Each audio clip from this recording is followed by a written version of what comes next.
Remember when I was in my engineering college and I had my peer group which came from Bombay Scottish, which came from Doon School, which came from Scindia School, and never did I feel that I lacked anything.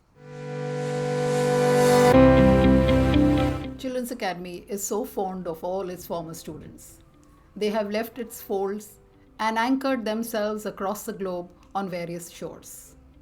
Today, I am in conversation with Mr. Sunil Lata, who comes from the 1982 batch, the batch which was the first ever to produce 100% results at the board, and plenty of distinctions as well.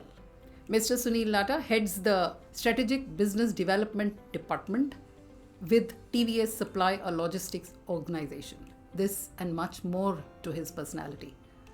Welcome, Mr. Sunil Lata. Thank you. I wish to know a little more about you. I will keep it like contextualized to the school because that's the reason I am. I am amongst the oldest alumni of the school. I will not say the oldest because we have more people senior to me. I'm from the 1982 batch, and what I was able to get from the school in terms of education helped me to qualify for an engineering degree. So I did my engineering from Pune and then started my career. All through, at various points in my life, in my career, I always got reminded of facets of what happened at school and which helped me actually during my engineering days, during my career. So I have a lot to thank the school about, and that's what has held me rooted to the school, and I keep my relationship with the school alive throughout. So, would you like to elaborate a little as to how school prepared you for the current position that you are? Okay. See, when I had joined the school way back in 1971, the school had very humble beginnings. But what I could see, and it was there for us all to see, the kind of focus and the kind of determination that like Bhatt sir had, the kind of vision he had. So it was laughable to an extent for a person who had founded such a small school to envision a very large school. I am sure. But that is the one thing that I take away from him, that do not let the constraints of today limit your vision for tomorrow. True, very true. He's always, I remember from my third standard, I saw a photograph every year during the annual day function, which was the conceptualized image of the school building that was proposed where we sit today. Yeah. And believe me, okay, the picture as I used to see it and the school building that I see it, there is no difference. He had envisioned it at that time and he ensured that he gets there. And that has been the biggest learning that I've had from him. Apart from that, he was ahead of his times. During the time that I was in school, there was a thought process that girls are bad at maths. Okay. It was just a thought which girls cannot be very good at maths. So that was taken as a Mental block. Yeah. But I could see, in Bhatt sir, he was driven by one idea that for students in those days, English education and maths education is very important, and he used to drive that every single day. I remember if we, for want of a teacher who was absent, if we had a free period, he would walk in, Okay. and guess what he would start with? Start teaching. Maths. Oh. Okay. Maths. He would himself come and do it. He was focused that children need to be good at English and maths in those days, because that was not the focus area of parents or other people during those days. And it is only that which has helped me throughout my career. Okay. So, talking about early times, you are one of those very few who has seen Children's Academy in its nascent stage. Yes. You know, so when you have just mentioned it was a humble beginning. So, any other memory that you would want to share with our listeners? The earliest memories of our founder principal, late Bhatsa. Um, the earliest memories that I remember is the school had only one location, which was Ishwar Bhavan. Okay.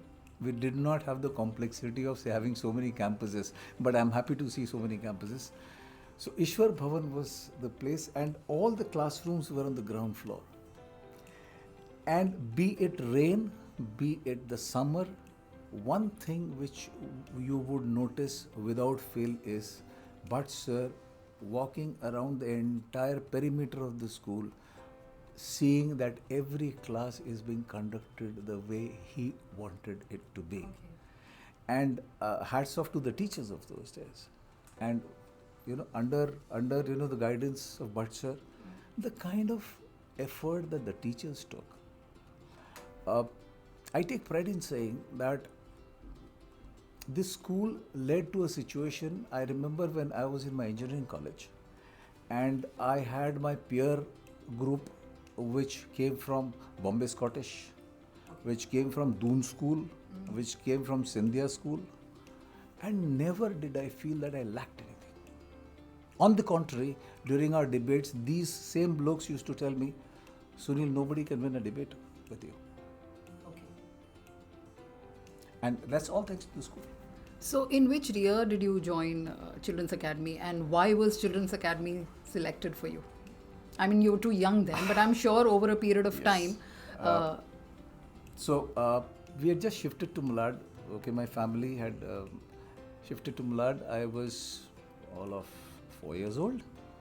1971, we had a refugee crisis. Now going back, I know that we have in those days we used to have a refugee crisis due to Bangladesh, and that was when we came here. And in those days, the primary importance for any parent was that the school should be close by.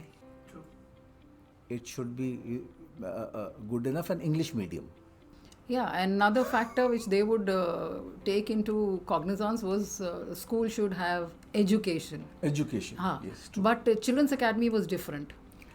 With times, there was co-curricular added gradually, and soon it was more about holistic development. I wanted to come to that. That while the original idea was the education and the convenience of the school being walking distance from a place, and despite my use of the word humble beginnings, one factor that I learned from Bhatt sir is don't let the constraints hamper what you want to do and what you want to achieve. So even while there might have been so many constraints, but as a student, I never felt that we fell short on any count, be it sports, be it the equipment required. I remember a time we were playing volleyball, and we damaged the ball. During those days, now we have to get perspective on that. Today, you go to buy a packet of bread, it costs about 30 rupees. In those days, that packet of bread used to cost 95 paisa. But that 95 paisa, as a factor of what earnings used to be, my school fees was barely 10 rupees or 8 rupees, if I remember right. So we have to look at it from that context. Bagde sir used to be the person in charge for the physical training and all these sports activities. And we said, sir, volleyball, we damaged the ball, we don't have a ball to play. We got the ball within 10 minutes. He said, no problem. We went to Bhatt sir. It was a very small organization, so you did not have too much hierarchy to get all these things done. Approvals. So he said, quickly, we had Rajputana sports stores, wahan pe jaake leke aao. And we had, so never, whatever be the constraints, as I'm saying, we used to have everything. We had kids, we had track and field. A lot of investment was, we did not have our own ground, so we used to go to TIP ground. Okay. So there was, so sports and drama, okay, dramatics, was a focal area, that it is not just by rote uh, okay, what you learn in terms of academia. That was not the only focus area. You needed to have other attributes too. Correct. So Bagre sir has also, I think, contributed a lot. I learned my dance from him. Today, sir, infrastructure is considered as one of the key elements to select a school. Whereas in Sure. days gone by, there was nothing as infrastructure to speak of. Very simple, modest schools Sure. to talk. So, did it prove a constraint if I were to talk about laboratories? We're talking in terms of not just sports, but say laboratories. How was it? How was your experience in those days? Because I'm sure today you see around, and the infrastructure that we have now, state of the art, it's very different. It's unimaginable now Yes. to even think of those times. And yet we had students who've turned out to be doctors and engineers and True. whatnot. True. That has to do, see, infrastructure plays a role, definitely. Yes. But it's not the only thing. We had infrastructure.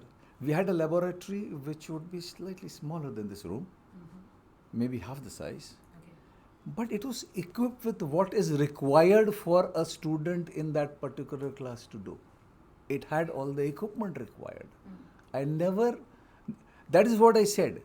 The constraints did not, because Bhatt sir was focused in giving quality education. What he was doing, he would do the best. So constraints never proved to be a barrier in progress. No, not really. As I said, after now a lab was needed for chemistry mainly, to a certain extent physics. I got admission to RIA College, which was amongst the top 3 for science, For science. because of what I was able to do here.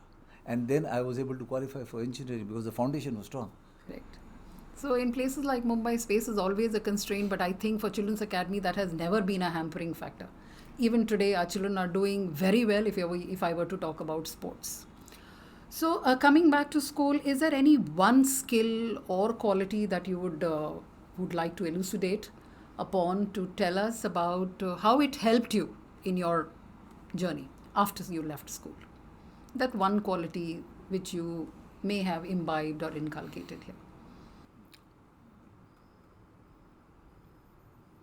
One thing that almost every staff member, and including Bhatt sir, used to try and see is that we don't get into a comfort zone and to stretch our limits. Okay. Always. Unrelenting. Unrelenting. So much so that it started off as a pain, to be honest. See, all students have that quality of trying to avoid things, but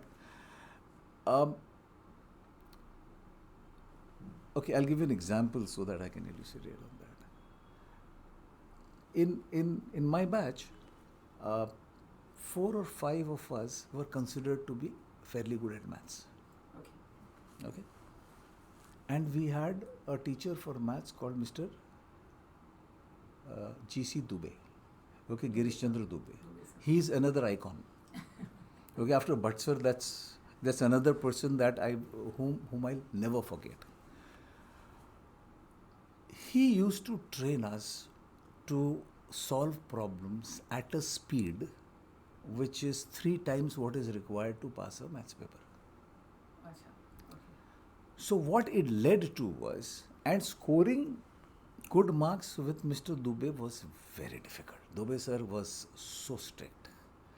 But what it did to us was that we never got into any comfort zones with him.